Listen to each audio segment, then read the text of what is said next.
Hi everybody, welcome back to another episode of Batavia High School Bass Fishing. Today we're going to try to lessen the confusion between rod weight and action. We just got an order of Lou's rods in for the team, and before I hand these out to the students I thought we'd use these rods to demonstrate. Before we start to talk about action and weight, the first thing to say is in the industry there is no standard measurement for that. So these Lou's rods, they'll have ratings on them for maybe a medium weight with a fast action. Well, if I get a St. Croix rod, their medium and their action may not be the same as a Lou's. So that's something to keep in mind when you're trying to purchase a rod, which does add to the confusion that everybody has about what action and weight is.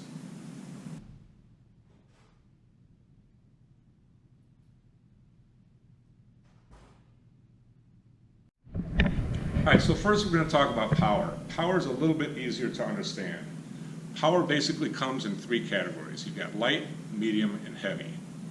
The rods down here, this is a heavy, this is a medium heavy, this is a medium, this is also a medium, and this is a medium light.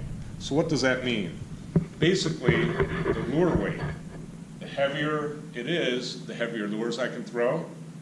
The lighter it is, the lighter lures I can throw. In addition to that, if I have a heavy rod, I'm not going to be able to use very light line. I'm going to have to use heavy line.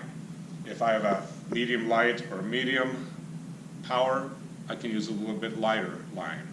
In addition to that, power has to do with how much power it takes to bend the rod. So if it's a heavy power, it's going to take a lot to bend that rod. So I'm going to use that in a situation where I'm maybe flipping or pitching or punching mats, and I need to set a hook, a heavy gauge hook, into a fish's mouth and get that fish out of some heavy cover. So that's a situation where you want a heavy action. A medium or medium light, I'm using lighter gauge hooks, maybe drop shot, for instance, where I'm not going to do a sweeping hook set, just a smaller hook set, maybe a wacky worm, something like that, a shaky head. In which case I don't need as heavy of an action, or as power, heavy of power.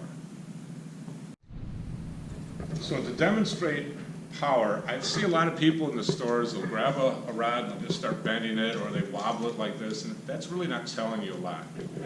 The best way to feel the power is to carefully, with the rod tips up, put that first tip on the floor, put my hand up by the seat and just put a little bit of pressure on. You'll see the bend in the rod. Now I can feel in my left hand that it's taken a little bit more effort than my right hand. That's because their action is different. But both of these rods are medium power. So you can see they kind of bend at the same point. All right, as far as action, action's a little bit more confusing. Action is basically where this rod tip is going to bend. So they are usually categorized in fast, medium, and slow.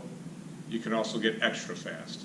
What extra fast or fast means is that the bend is going to be in this first section of the rod tip.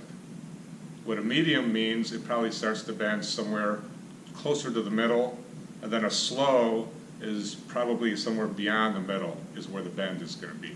So if you look at this rod, for instance, you can see the bend is in that upper 25% of the rod, so that's going to be a fast or an extra fast. All right, so what does that mean to you as far as the rod tip? Well, basically, a fast or extra fast is going to be more sensitive. If I'm throwing something where I want to feel every single pebble on the bottom of the lake, I'm going to want a fast or an extra fast. If I had a medium or a slow, you're not going to be able to pick up and detect those small little vibrations. Okay, so where's the situation where you might need a moderate or a slow action? Well, this is a David Fritz crankbait rod by Speed Stick, very light.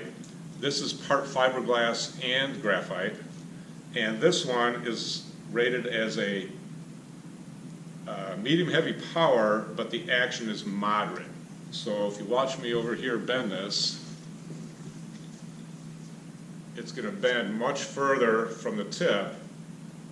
And why would you want that? Well, for crankbaits, when I'm throwing deep diving crankbaits or shallow diving crankbaits for that matter, if you have too heavy or too fast of a tip, I have a tendency to overset the hook and pull those hooks out of a fish's mouth. Now that we use these super lines that don't have any stretch, the rod has to have more of a parabolic bend to it to absorb that fish fighting and keep those hooks embedded in the mouth. So crankbait rods are very, very specific to that technique.